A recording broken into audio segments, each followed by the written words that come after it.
Welcome to That 80s Show, another week where we go back to the 1980s, but I've got some bad news and I've got some good news.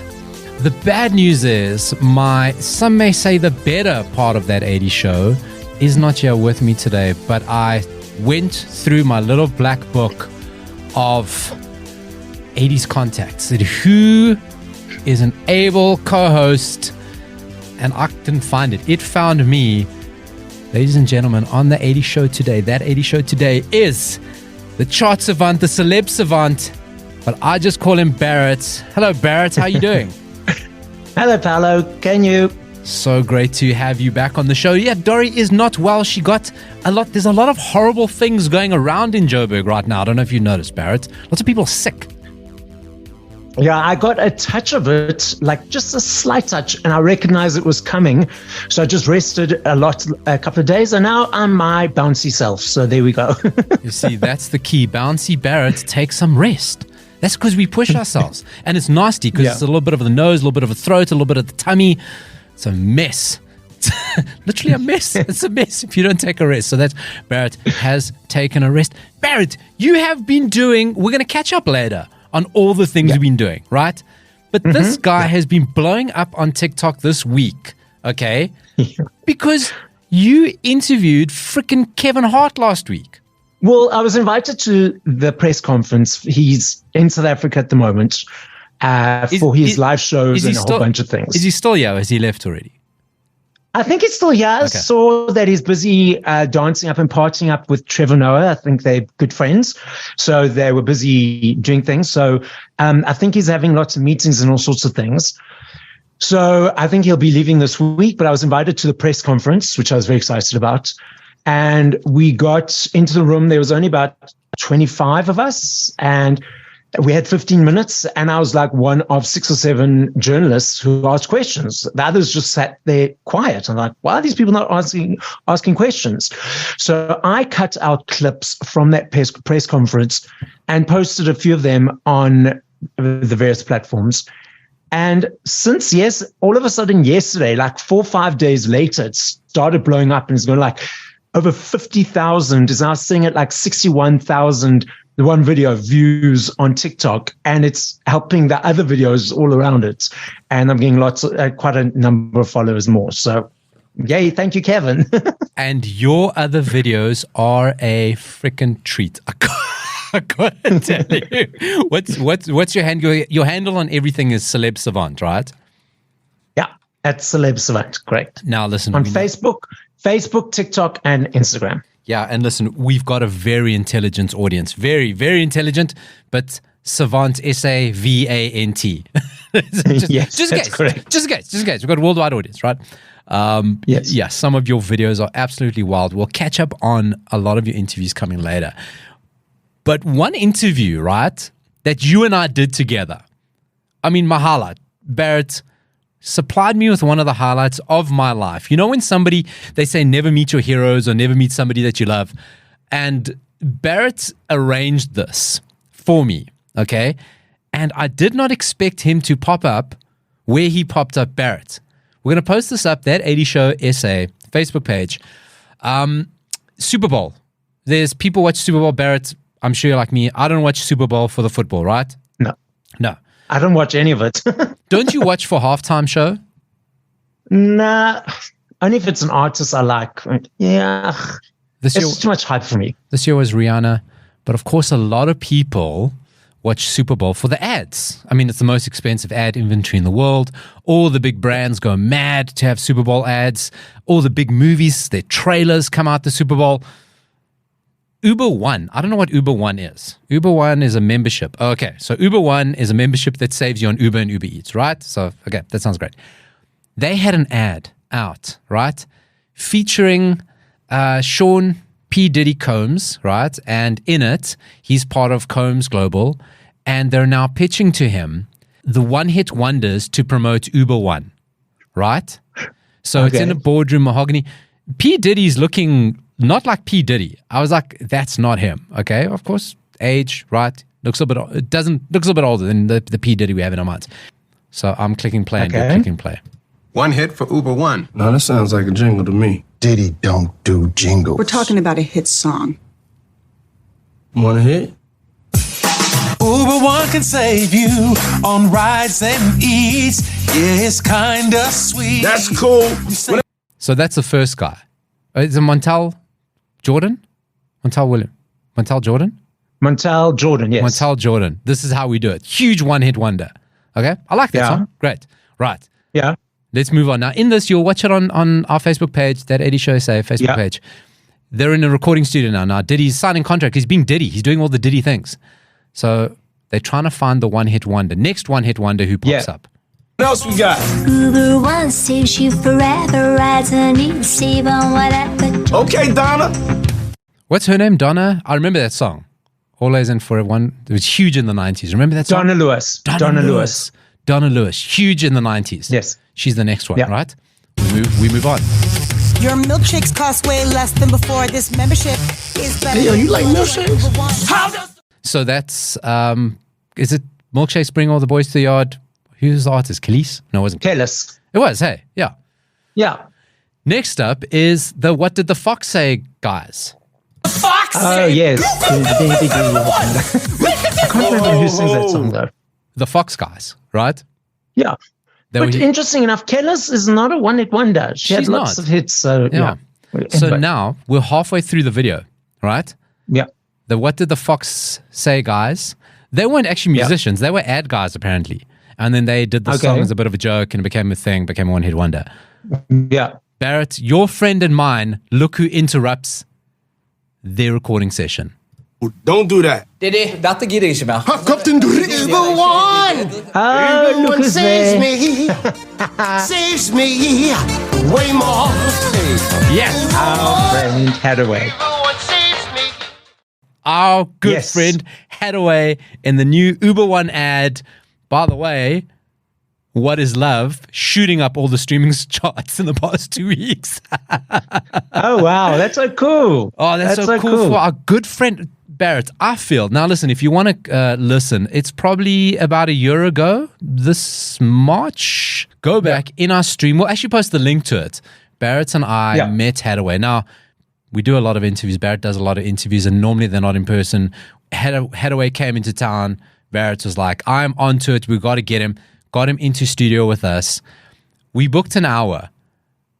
I mean, afterwards, we sat for about 2 hours with him. Like, he was just hanging out with us, eating our chicken wings, eating our fruits from Woolworths.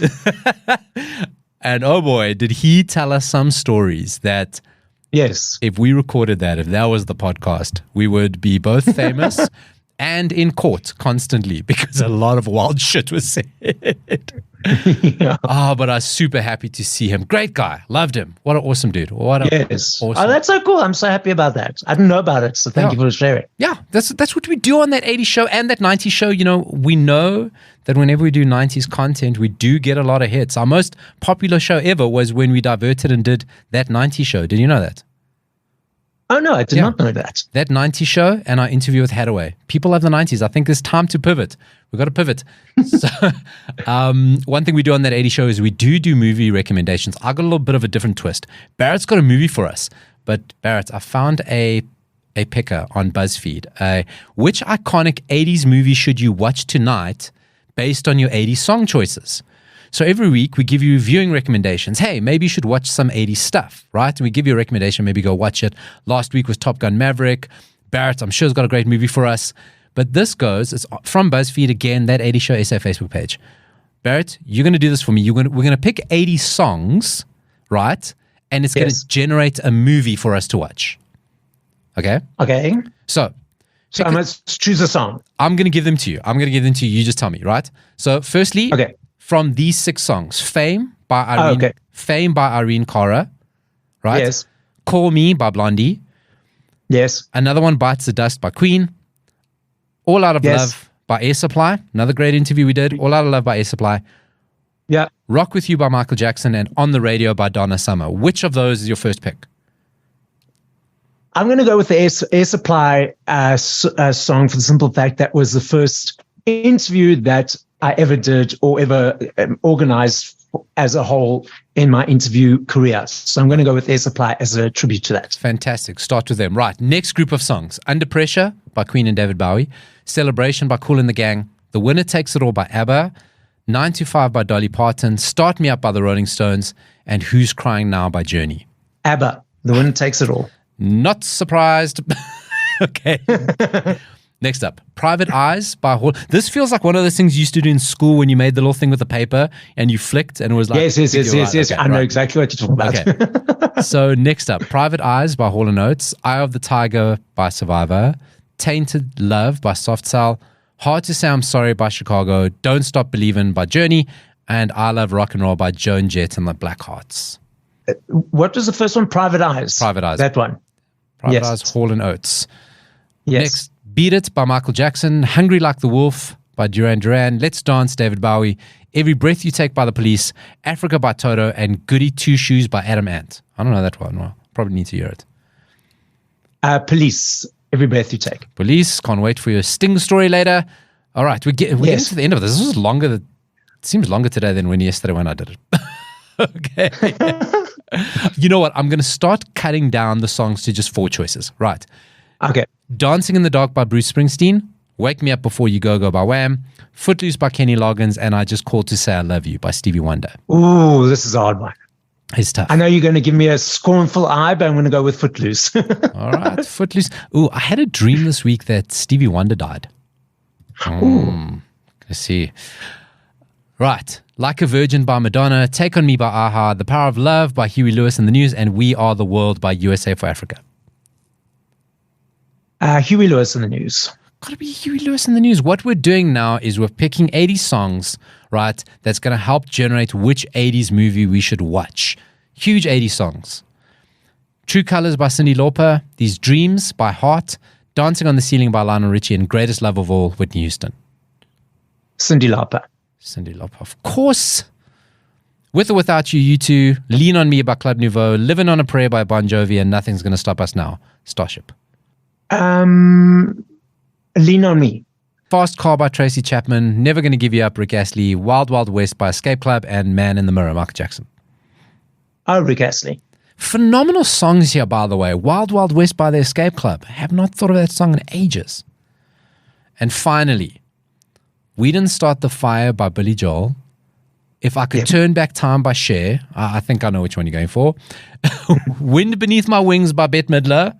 And Eternal Flame by the Bangles. Ooh, this is a very hard one. That's a tough one. I'm going to shock you, and I'm going to go with Billy Joel. Nothing wrong with that. Right. So what we did is that is a generator that you pick songs from the 80s, 4 songs from every year you pick it, and it chooses which 80s movie you should watch tonight. And the movie that it recommends for Barret to watch, and I've recommended this movie before on that 80s show, is the movie based on the board game with your favorite of mine, Tim Curry, Clue. Oh, I love that movie. I love that movie. Yeah, that's a cool movie. I don't know how all that came through from that movie, but anyway. I'm very suspicious. If I have time, I think I'm going to go through all the options. I'm pretty sure there's only like 4 movies at the end of it. And no matter what, it just keeps generating it. But that is a nice little generator. Did you know the movie Clue had multiple endings? And every theater that it released in, released with a different ending, encouraging people to go watch different versions of the movie. No, I didn't know that. Yeah, it's got multiple endings. I know that. Which is great for the movie. It's got multiple And endings. I think, if I'm not mistaken, Jane Weedlin Yes.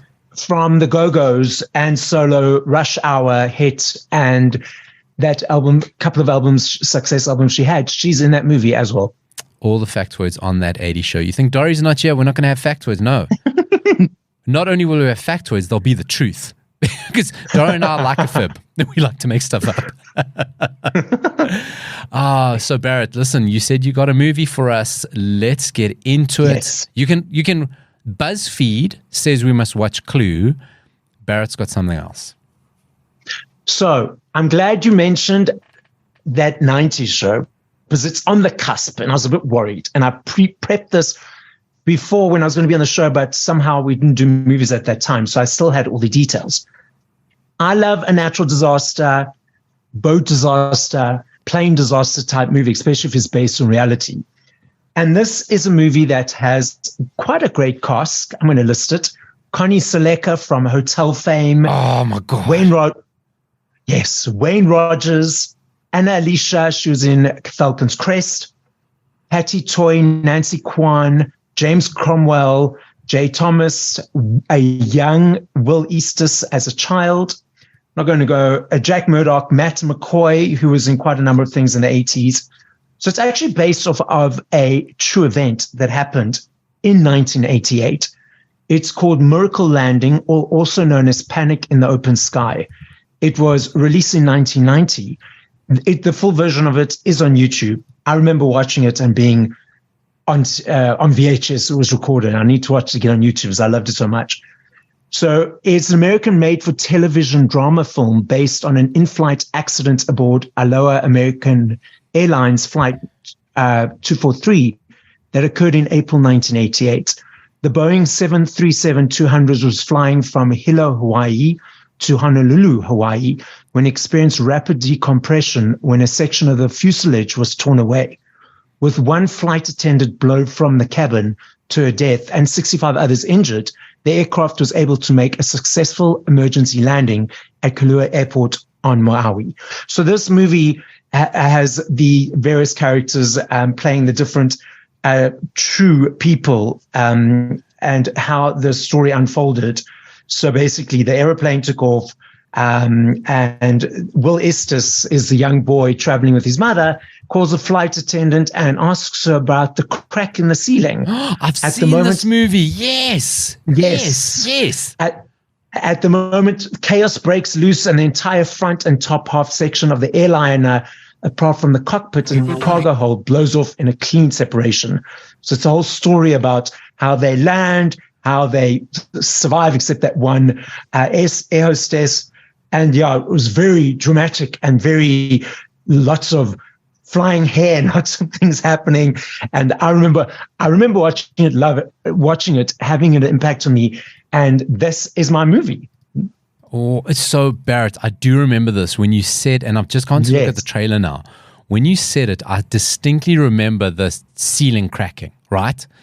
Yes. And honest to God, to this day, every time I'm flying, I will always look at the ceiling and go, and I don't remember the movie. I just always look at the ceiling. Go, that's how this movie got into my brain. And we used to watch it. So this would have come out in 1990. Now we're talking heydays of Mnet, right? Mnet Open Time. Mnet loved a made-for-TV movie. Mnet was our, if you're not in South Africa, Mnet was our local cable TV network and showed all the international stuff. And they would have loved to have shown something like this. And I remember watching this. And I actually remember it, though, being on an SABC movie, not an Mnet movie. But I might be mistaken. No, you're probably right. But it was on SABC last week, where it was on Mnet in the 90s. It's a new release on SABC 2. That's funny. And then now, as I'm going through the trailer, all the crap flying around in the plane from the actual. Do you know anything about the actual the real life disaster? Because if I remember, not many people died.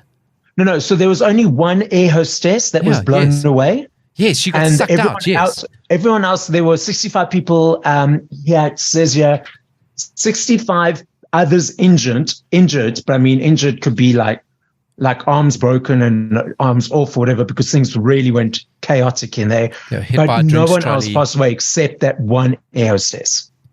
Phenomenal stuff. Listen, I'm going to give you extra bonus points. It is a Casper, something we call that happened either 1979 or 1990. It is a Casper, but it's about an event from 1988. But I've got to give you bonus points for Connie Sellecca. I mean, shout out to probably one of the, I'd say, kind of like a forgotten actress of the 80s. Yeah, so she was in Hotel. What was the other show she was in? A detective show. I can't remember right now. When last did you think about the TV show Hotel? So this is Miracle Landing. Fantastic. I see the whole thing is on YouTube in HD.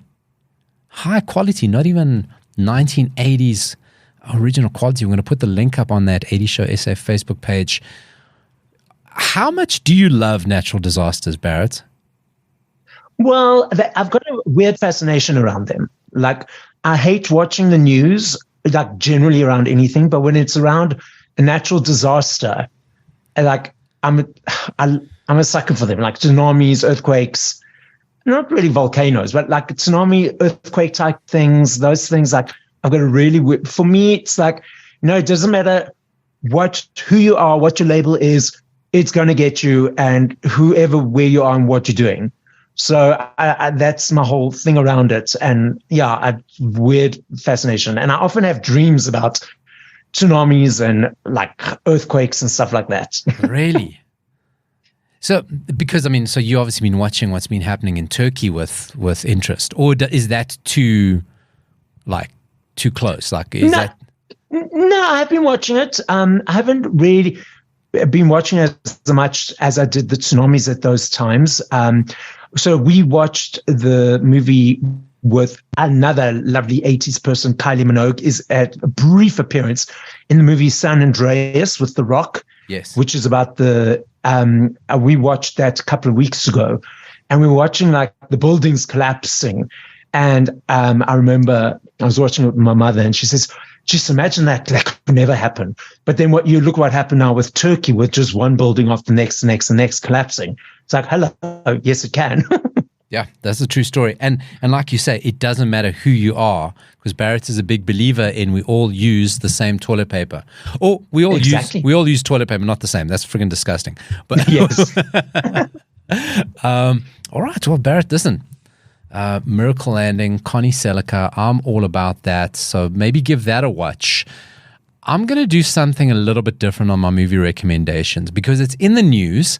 I'm not going to recommend one movie. I'm going to recommend quite a few, mainly because of the news of Bruce Willis and his shame, yes. Yeah, his dementia diagnosis last Friday, the family revealing that he is suffering from debilitating dementia.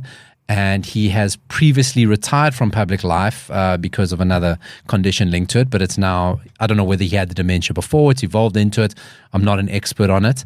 And they say the focus for Bruce is to keep him active. He has a busy schedule with activities every day. They make sure both his body and brain are exercised, a family friend told American Magazine.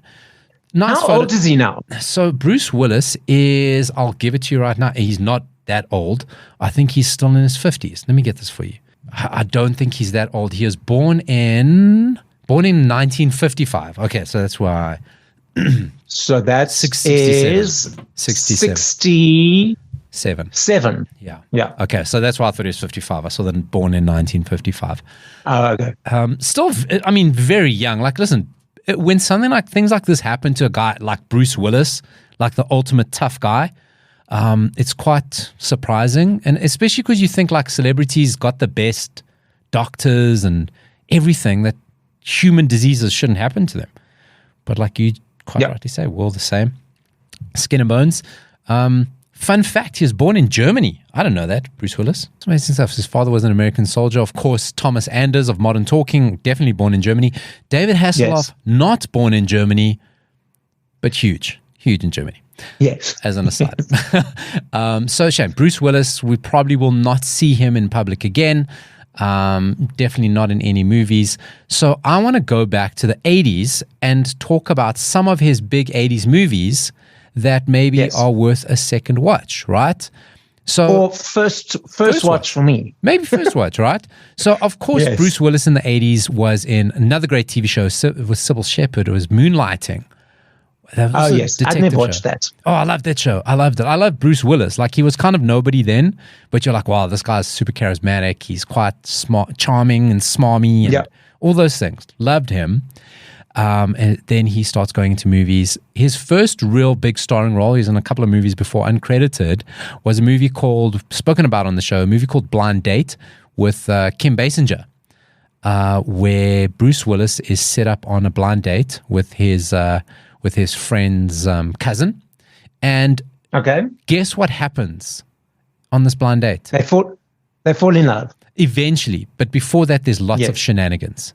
Lots of shenanigans. So many. John Larroquette's in there. Phil Hartman's in there. It's actually kind of an underrated comedy of the 80s. And Bruce Willis completely goes Manic Bruce Willis is one of the funniest things. The next year, he's in a movie called Sunset, which I'm very intrigued to watch. It's Bruce Willis is a Western actor who teams up with Wyatt Earp. Wyatt Earp was a real person. And they make a movie, right? It's Hollywood in the late 20s during the waning days of the industry's transition to sound film. So at this period, it's like there's only silent films, and now they're in the last few days of it. And Bruce Willis is now one of the guys decides, let's make this last great epic movie. It's a cowboy detective comedy romance noir movie. That's the movie that they make. So it's a movie about a movie.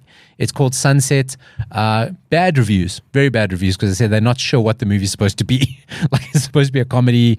If it's supposed to be a comedy, it's not funny. It's supposed to be serious. It's too funny to be a serious movie.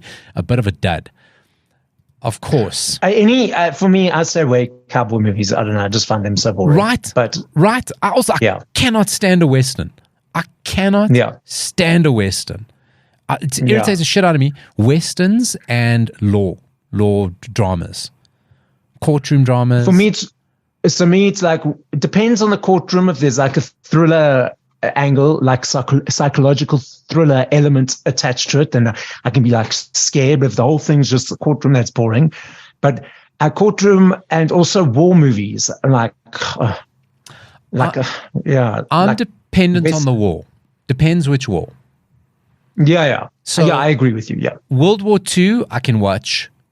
Yes. More recent wars, I can't do Desert Storm, but I know what you're saying. No. I know what you're saying. Yeah. So our worst is a war movie set in Western times that at the end of it, all of them end up in court for war crime at a war crime tribunal. That is a nightmare for Barret and I. We don't really watching that shit. Absolutely not. Of course, you cannot talk Bruce Willis movies in the 80s if you leave out Die Hard, which is just the movie that made Bruce Willis. And I think he did like 30 Die Hards after that, or they kept remaking them, rebooting them. There was an official sequel, then there was a follow-up, then there was a prequel, then there was one with his son, John McClane's son. So they tried to build a franchise out of it.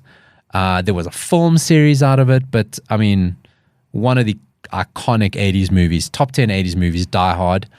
Then the next movie he's in is this I also never heard of. He was the main actor. It's a movie called In Country. It's about a high school graduate, lives in a fictional town in Kentucky.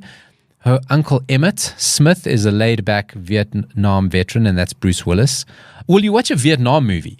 Wars? No. I like Vietnam. I like Vietnam. Full Metal Jacket. I like Vietnam. And he suffers from PTSD, and it's the whole story about that. It's very dramatic, serious. I suppose Bruce Willis, after doing like kind of a comedy and a half and then Die Hard, I suppose he wanted to do something serious, and it didn't work. So name like Emmett. I didn't see it working. Good point. Watch out for Emmett. Watch out for an Emmett in a movie. And then I don't know why they all in the South they've so many always have the name Emmett. Emmett, Bennett, Thorpe. And then of course, if we are talking Bruce Willis in the 80s, rounds up the decade with his finest performance. I've never seen a talking sperm. I never knew I wanted to see a talking sperm until I saw a talking sperm with Bruce Willis's voice. Of course, 1989, Bruce Willis was in Look Who's Talking, and he was the voice of the kid, Mikey. Remember that? Oh, yes. Yeah. Loved me some Look Who's Talking, of course. I mean, it opens up straight out the bat. Bruce Willis is a sperm. He's a little sperm. I don't remember that part. I remember the movie. Oh, no, I love it. Because it's like, of course, Bruce Willis is going to be a cocky sperm. Of course, impregnated, and then he's pun intended. No, not at all. And it just fits. And I feel like if they were ever going to do, because they did Look Who's Talking 2, Now Who's Talking, then the dogs were talking. It just right. They should have done. I'm telling you, there's something in it, and this is what we're going to miss: the art of Bruce Willis, a Netflix spin-off of Bruce Willis kind of like in the style of Big Mouth. I think it's called Big Mouth. It's like, it's not something you'd watch, but it's this like kind of like off-color cartoon on Netflix. But Bruce Willis is the sperm. The Adventures of Bruce Willis the Sperm. Listen, it'd be a lot of creative license because understanding sperms is like they pretty much have one job and then they're done. So Yeah. You have to be pretty creative. But I think a whole 13-series Netflix show about Bruce Willis the talking sperm, I could really get behind that. Look Who's Talking was so weird because obviously it was John Travolta thought it was going to be his big comeback. He kind of had to wait a few years till Pulp Fiction, but it had Kirstie Alley, who was at the height of her fame. Bruce Willis, you couldn't miss. Olympia Dukakis was so big then. Great movie, great concept for a movie. I loved it. And then they just went mad. The dogs were talking fucking this whole thing. So that's a couple of Bruce Willis movies for you, plus Miracle Landing, plus Clue, which BuzzFeed recommends. I think that's a lot of stuff to watch, and I think that's a good run, Barret. Absolutely. Keep you occupied for the weekend. That's what I'm saying. But let's get ourselves some Kylie, I think. Oh, yes, please. Welcome back to That 80 Show, and we know we have podcast listeners and live listeners. And if you're a podcast listener, you just missed Kylie Minogue, Got to Be Certain. So I want you to do me a favor, right? Because you're probably listening on your phone. Pause this. Go to Apple Music or Spotify or YouTube. Got to Be Certain about Kylie Minogue. Listen to it.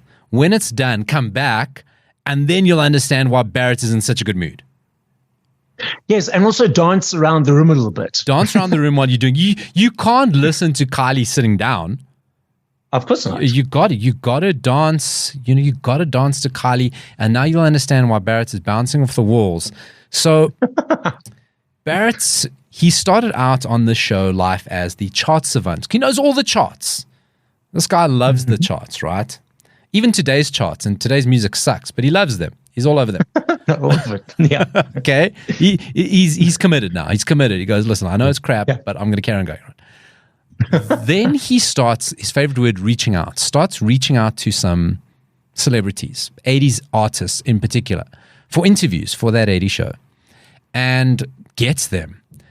Then he goes, listen, I'm getting offered a lot more interviews, not just interviews. We spoke earlier, he gets invited to friggin' Kevin Hart's press junket. Like, Kevin Hart being in South Africa has been a huge thing. Massive, massive news, right? Barret gets invited. So we say, this man is transcended charts. He's now the celeb savant because he has a way of talking to celebs. Now, that's what I got to say. Barret just doesn't interview celebs. The feedback that he gets and the relationships that he has with all of them afterwards, Barret, that's the most amazing thing, because I've been around a lot of radio people for a long time, and they go through the kind of like, the normal shit, the shit that the PR company and the record company give him. You become friends with so many of these people, right? Yes. And he's now gone out of 80s artists or 80s related artists, and he's just talking, just interviewing everybody. You're closing in on 100 episodes, 100 interviews. I said, of course, interview number 99 has to be with Nina. 99 Luftballons, right? Has to be. Is she alive still, though? Or did I don't know. I just put that in my diary as a note. So just put it in. Look, I have a tendency to not know if 80s people are dead or alive. We spoke about Hathaway. We spoke about Modern Talking. I want to talk to you about your more recent ones. But let's start off. You were supposed to be on the show I think last week. We had technical issues. Yeah.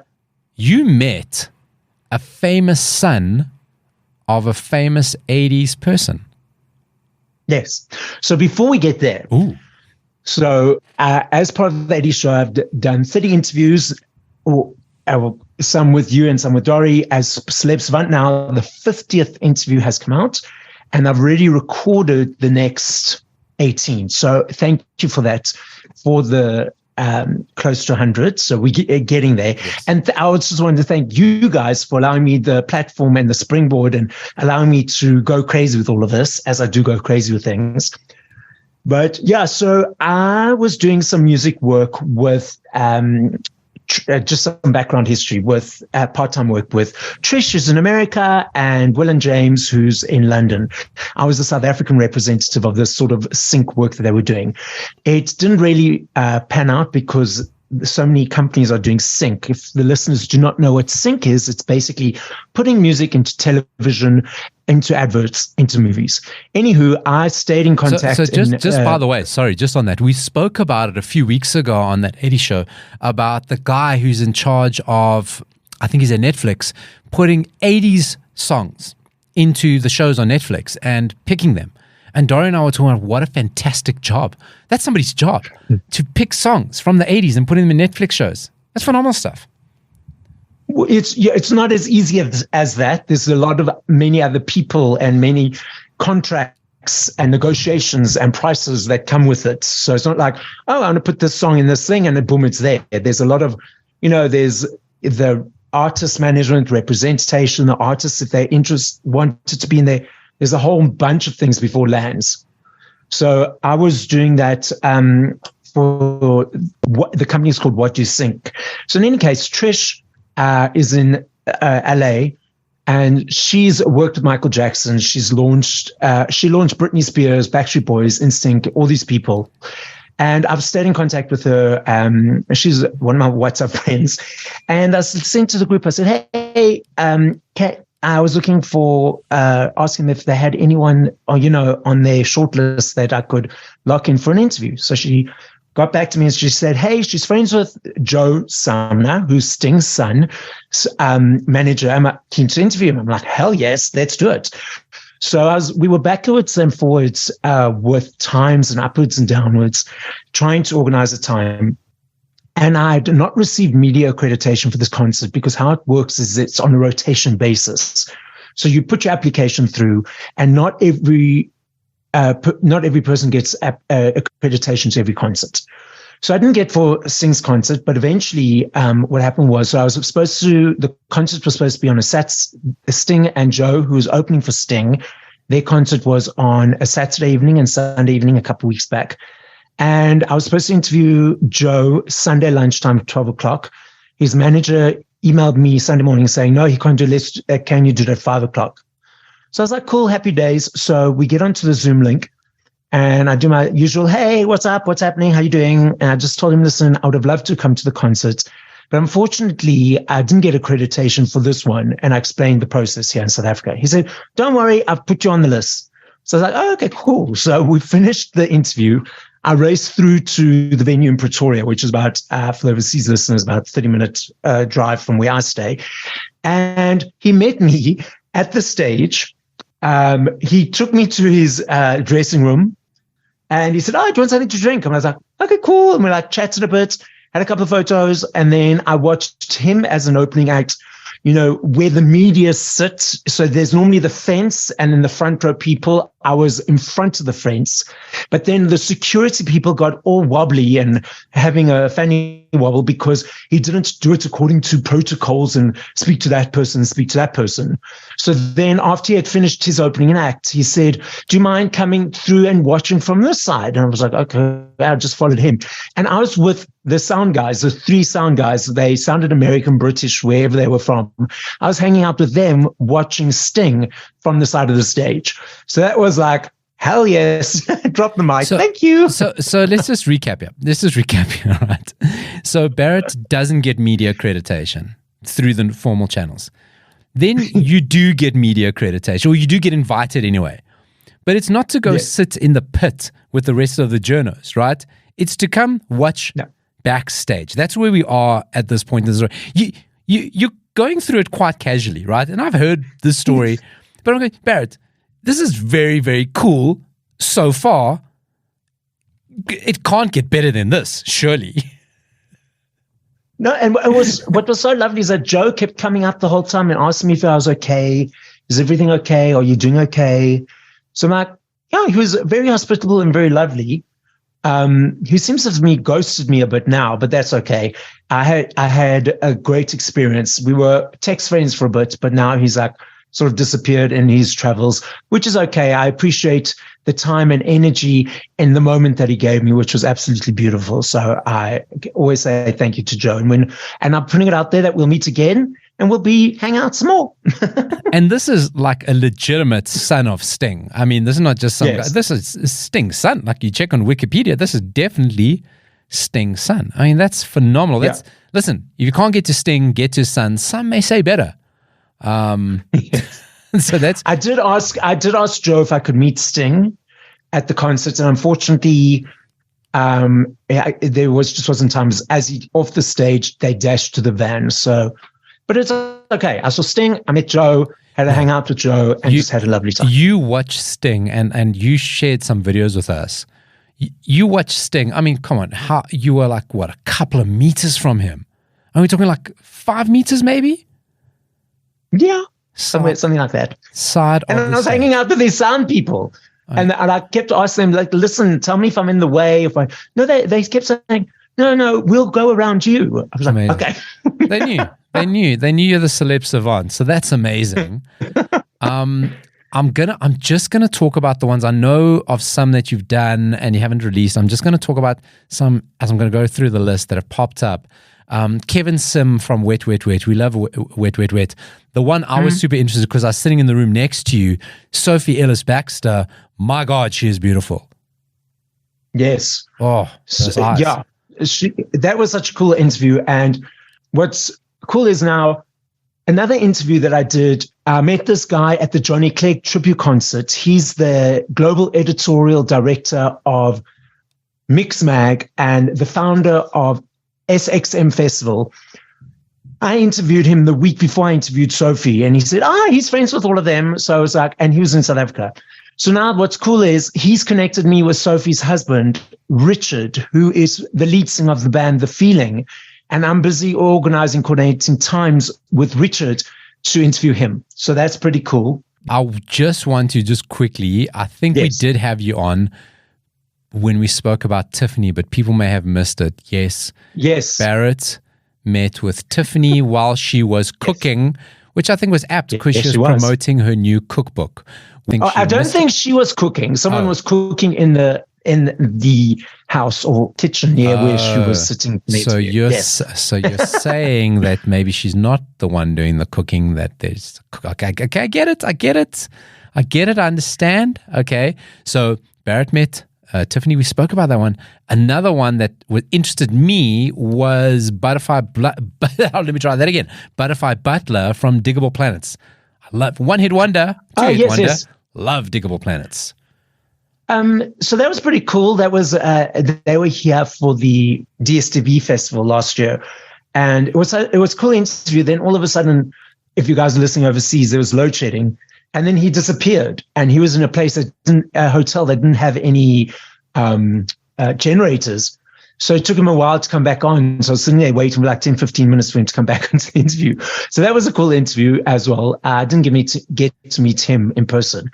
The one artist, because sometimes I got to show my cred, right? I got to show, I can spot talent. And you spoke to her, Tyler Page. I think I have not seen an artist like her in a long time. They go, she is world class. And you. So what's interesting is if someone mentions an artist to me, I add them to my list, and I'm like, I'm going to get them.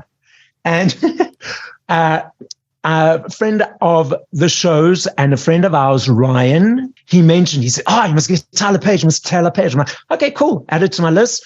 And I got her, and we had a fun time. That was a cool interview as well. I got to be honest, I think Ryan's got a crush on Tyler Page, and I was hoping you'd get some digits. Oh, yes. That's what he's after. Okay, so what you got coming up? So we have got Jerry Greenberg, who's a music executive. This will be coming out in a couple of weeks' time. Now, he signed ABBA to America. He worked with Foreigner, the Bee Gees, Yes, AC/DC. He worked with Michael Jackson, an absolute legend in the industry. And I was so excited to have to be bringing this interview through to you. So that will be coming out in a couple of weeks' time. We've got Nick, as we would say, Van Eerde, but he says Van Eerd from the Cutting Crew, the lead singer of the Cutting Crew. Wow. We have got Sananda Maitreya, part 2. So I interviewed him for that 80s show. Awesome. And so if you guys do not know, Sananda Maitreya who was Terence Trent D'Arby, and he changed his name. So I interviewed him for Celeb Savant. And we were just hanging out for like 20 minutes after the interview with myself, him and his wife, just hanging and chilling and chatting. And he was like, you know what, Barret, I've got all the time you need for me. So whatever you need from me, just tell me and we'll do it. So he did bumps for me for Celeb Savant. So that was really cool. So you neglect. Yes. Hanging, chilling, chatting, getting invited to their house in Milan. So it's like, next time you're in Milan, please, you've got to come stay with us. Oh, sure, I'm swinging by this weekend. This dude got invited to stay with a celebrity at his house. And I can imagine it is not a shoddy house, right? This is what I'm saying. This is so everybody, you can get interviews, right? And I'm not saying it's not a lot of work, but people get interviews. What Barret brings to them is just something else. He just connects with people. It is phenomenal. It's phenomenal listening. That's awesome, because he did say, because it felt like you guys could talk forever on that particular episode. Yeah. So just quickly, the last very exciting one, which I'm very grateful for and very excited about, is I was trying to get Olivia Newton-John for a number of months, and then, as we know, she passed on last year, but her manager has agreed to do an interview as a tribute to her, and we're going to be organizing that. Amazing. That to be recorded in April. That's amazing stuff. So that is a Celeb Savant.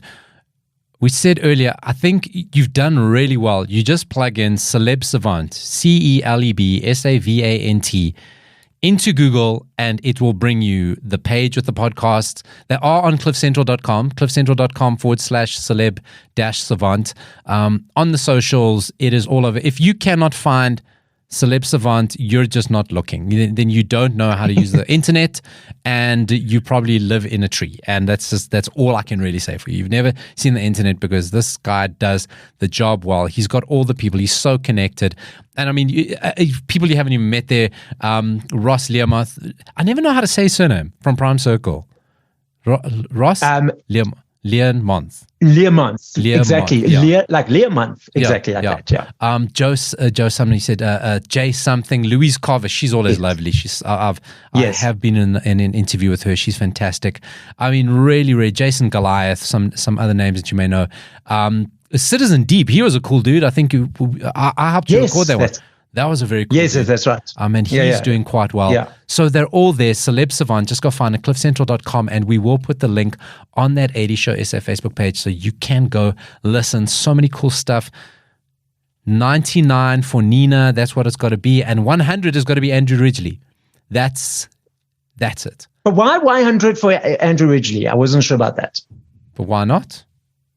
Oh, okay. I thought there was a specific meaning around it. I don't know. It just seems like that's the benchmark. Listen, Barret, thank you so much for joining me today. It has been very awesome having you on that 80 Show. The third member of that 80 Show. Let's be honest about that. Really happy to be Celeb Savant on all the socials. Everything we spoke about on the show today, you can find that 80 Show SA on Facebook. All our podcasts are on cliffcentral.com. Thanks for joining me, Barret, and goodbye. Thank you for having me, and thank you again for everything. Goodbye.